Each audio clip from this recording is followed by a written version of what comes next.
లేచిర్రా అమ్మలక్కలంతా లేచి ఎండ పొడ కూర్చురా అయిపోయా. ఇంకా ఎండ పొడకే కూర్చుంటారు.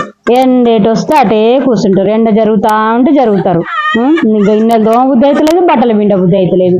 నీళ్ళలో చెయ్యి పెద్దామంటేనే భయం అవుతుంది. ఎట్లా ఉన్నాయి మరి నీళ్ళు, చల్లటి మంచుగడ్డలు లెక్కలు ఉన్నాయి. నేనైతే నీళ్ళే ముట్టుకుంటలేను. కానీ ఆడికన్నా ఎవరైనా పండగ చేస్తే పోతే మాత్రం థమ్స్అప్ పోస్తే వద్దన బుద్ధి కావట్లేదు, పోస్తే వద్దన బుద్ధి కావట్లేదు. 3 గ్లాసులు 4 గ్లాసులు తాగుతున్నా. ఎందుకు వద్దంట నేను కానీ ముచ్చటేది. పండగ చేస్తే ఒక్కొక్కరు వచ్చి 3 గ్లాసులు 4 గ్లాసులు తాగిరు. అందరినీ గుర్తు పెట్టుకున్నా ఎవరు ఎన్ని గ్లాసులు తాగిరారు.